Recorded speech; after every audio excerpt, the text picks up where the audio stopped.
Jadi dari dulu gue selalu tinggal berdua doang nih sama nyokap. Dari SD sampai SMP, gue tumbuh jadi pribadi yang tertutup. Mama gak sekolahin kamu buat jadi anak gak bener ya, Gina? Gue pengen kelihatan gaul dan keren di mata orang-orang.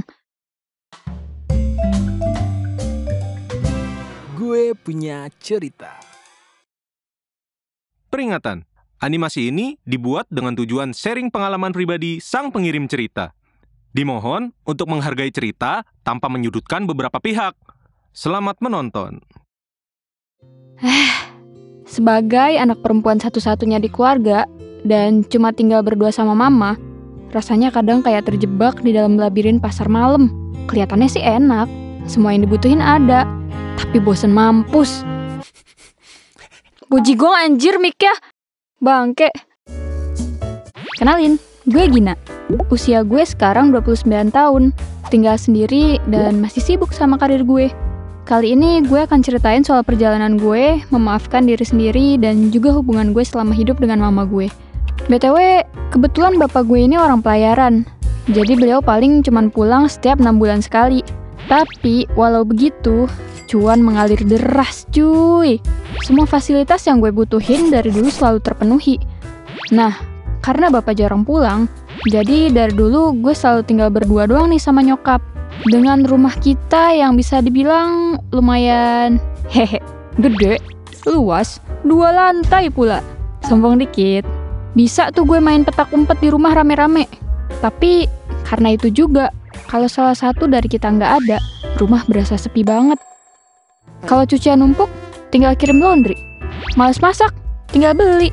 Males bersih, nyuruh gue. Sialan emang. Tadi dulu belum selesai coy. Semua kebutuhan pokoknya dibuat gampang deh. Kalau ada kendala kerusakan di rumah juga tinggal panggil tukang aja. Lagian mama gue juga sering di rumah. Sehari-hari beliau pasti banyak beberes rumah. Mama gue juga paling gak bisa tuh ngeliat ruangan berantakan atau barang yang gak pada tempatnya. Kalau dia lihat sepatu gue ada di kulkas aja, ngomel pasti dia. Belum lagi kalau gue habis masak-masak di dapur. Terus dia rasa gue ngerapihinnya belum sampai bersih, kinclong, wangi, dan serapi sebelumnya. Radar kebersihannya bisa langsung aktif tuh. Terus melototin gue pakai mata laser. Wung. Dari dulu, kehidupan gue sama mama kerasa ganjel. Kita ketemu setiap hari. Tapi gue nggak ngerasa ada koneksi yang hangat antara kita berdua. Waktu kecil, gue ngerasa semua baik-baik aja. Gue selalu nurut apa kata mama. Mama selalu bilang gue anak baik karena selalu ikutin apa kata dia. Misalnya, pulang sekolah waktu SD gue harus langsung pulang. Oke, gue ikutin. Gak boleh main kalau di akhir pekan karena rumah teman pada jauh juga. Atau kadang seingat gue dulu gue ditakut-takutin sama penculik tuh. Ya udah, gue nurut. Akhirnya dari SD sampai SMP, gue tumbuh jadi pribadi yang tertutup karena jarang banget main. Kehidupan gue cuman berputar di rumah, sekolah, sama ya paling tempat les. Di kelas 10, gue masih sering nolak ajakan main temen gue.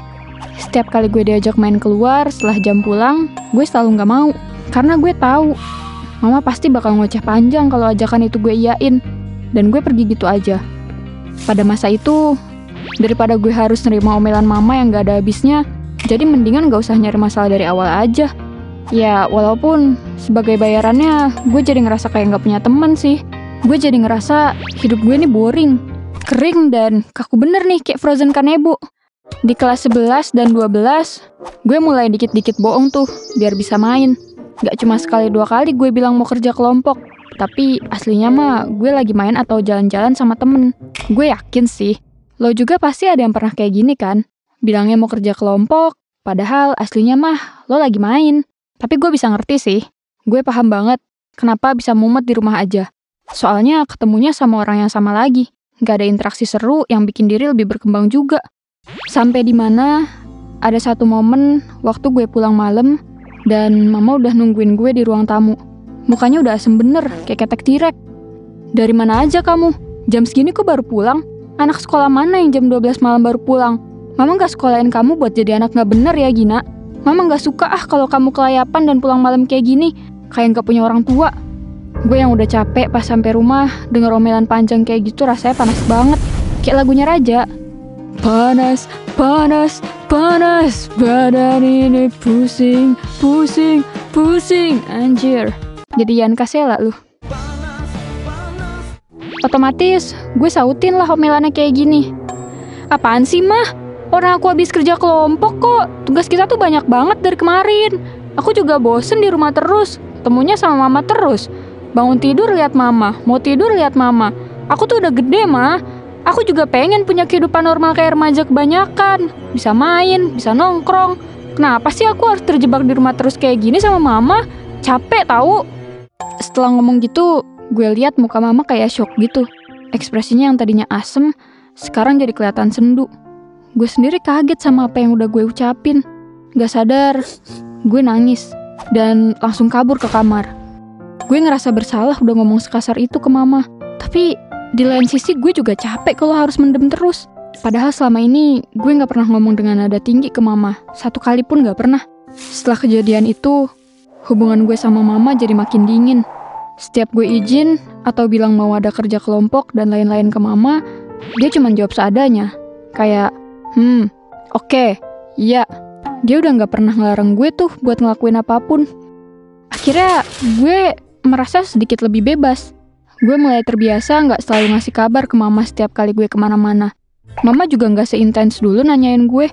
Satu-satunya chat yang pernah gue ingat dari mama itu adalah, kalau kamu kenapa-napa, jangan cari mama buat pertolongan pertama ya. Tanggung jawab sama keputusan kamu sendiri. Singkat cerita, gue mulai berani izin buat nginep di rumah temen buat ngerjain tugas. Dan gak bilang ke mama kalau besoknya tuh sebenarnya sekolah diliburin. Gue lupa sih karena apa, tapi pokoknya besoknya kita libur. Jadi gue punya waktu banyak buat main. Waktu itu gue baru naik kelas 3 SMA. Dan di masa itu, seperti remaja kebanyakan, gue pengen kelihatan gaul dan keren di mata orang-orang. Sialannya lagi, gue ketemu circle yang bisa dibilang cukup berani untuk nyoba banyak hal. Sehari sebelum gue memutuskan buat izin bohong ke mama, gue diajak temen gue buat nyobain masuk ke klub. Kata mereka, biar lo gak pusing di rumah mulu, mending ikut kita aja yuk besok malam. Kita dugem, biar lo cobain serunya kayak apa. Gue yang emang anaknya gampang penasaran dan pengen banget nyobain itu, karena gak ada kesempatan buat bebas dari rumah, dengan gampangnya nge-okein aja ajakan itu. Gas, kuy! Gue sengaja bawa ganti dari rumah buat malamnya pergi ke klub. Karena dari dulu gue gak ada pengalaman apa-apa pergi ke tempat macem-macem, jadi yang gue punya cuman baju crop top sama short pants aja, yang sebenarnya mah malah kelihatan kayak baju kekecilan kalau di mata orang normal. Malamnya gue nginep di rumah temen gue. Pulang sekolah kita hahaha ngabisin waktu gak jelas. Kayak cuman karaokean, ngomongin cowok, pamer kuku cantik, dan gadget baru. Gue sebagai anak baru cuman ikut-ikutan aja. Dari jam 10 kita udah siap-siap, ganti baju, dandan, mulai dari ujung kaki sampai ujung rambut, dan nyobain makeup baru. Gue juga didandanin sama mereka. Sampai pas gue lihat di cermin, muka gue jadi kelihatan 5-10 tahun lebih tua.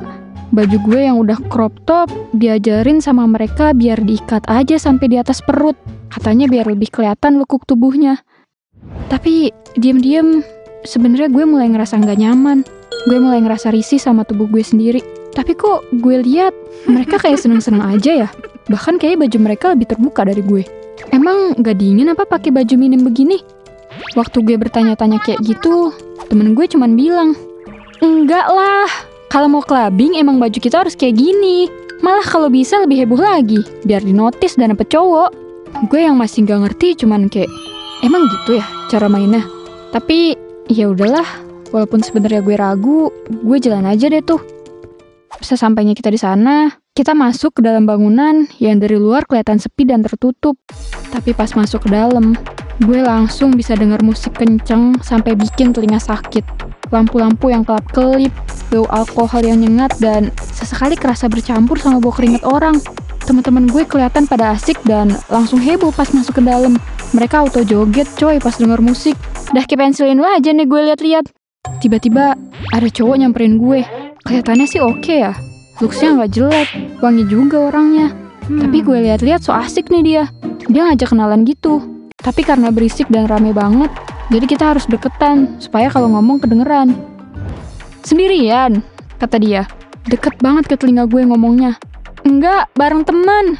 sorry tolong bantu gue keluar dong. Bales gue, karena udah kebangetan pening. Gue lihat matanya nih agak teler. Terus tiba-tiba dia malah narik badan gue ngedeket gitu, jir. Tangannya ngelingkar di pinggang gue. Anjir. Ini narasi di Wattpad yang gemes itu ternyata kalau di dunia nyata malah jadi serem sialan. Gue nggak mau deket-deket cowok aneh. Gue dorong keras-keras badannya dia. Gue takut banget sumpah. Badan dia nempel banget sama badan gue. Gue jambak rambutnya, tapi dia malah makin kuat. Terus tangannya malah gerayangan di badan gue. Gue refleks langsung tampar mukanya dia. Dan kayaknya dia udah lebih sadar deh. Mukanya ikutan shock. Terus dia lepasin badan gue. Sambil nangis, gue berusaha ngebelah kerumunan dan lari keluar gedung. Gue lari sekenceng-kencengnya dan ngejauh dari gedung itu. Gue nangis kejer dan ngerasa kotor banget. Gue ngerasa jijik sama badan gue sendiri. Gue cek HP. Ternyata sekarang udah jam 2:30 pagi. Gue lihat di pantulan HP, muka gue udah berantakan banget. Makeup gue luntur. Lipstick udah belepotan ke pipi gue. Karena gue usap-usap pas nangis. Gue cek kontak darurat di HP gue. Nama yang keluar pertama kali adalah Mama. Terus gue ingat omongan Mama waktu itu. Kalau kamu kenapa-napa, jangan cari Mama buat pertolongan pertama ya. Tanggung jawab sama keputusan kamu sendiri. Bukannya nemu solusi, gue malah makin nangis. Akhirnya gue cuma bisa jongkok sambil nangis di pinggir jalan. Karena ngerasa bodoh sama kelakuan gue sendiri. Gak lama setelah itu, tiba-tiba ada yang nepuk halus pundak gue. Gue yang masih panik langsung nengok. Dan ternyata, itu Mama.